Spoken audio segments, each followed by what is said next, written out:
magkaibigan na kami ni David. So, walang paramdam, When Encantadia Days, mulawin pa niya, that time, parang gano'n. So, walang paramdam.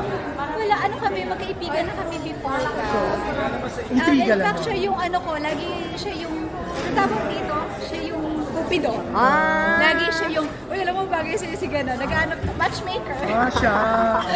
So, intriga lang talaga yung paramdam. So, walang dapat Kaibigan kami pagselos. niya, nagkaibigan kami ni David ever since. So, natutuwa lang ako na syempre simula na dumating ng Maria Clara at Ibarra nila, di ba yung nakakatuwa na doon siya nag-boom, sila ni Barbie, and sabi ko nga po, pagdating sa trabaho, professional lang naman eh, pero hindi naman natin kailangan personal eh. Yeah. Okay, since Yes, first time namin nagkita nitong Thanksgiving na GMA.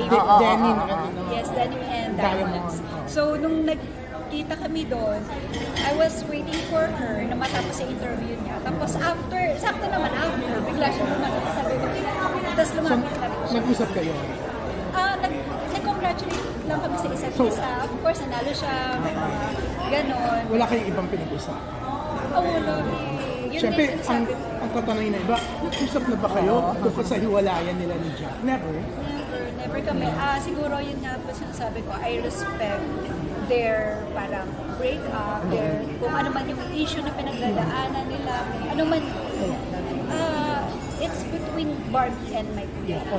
And hindi ako yung tipo ng tao sasali.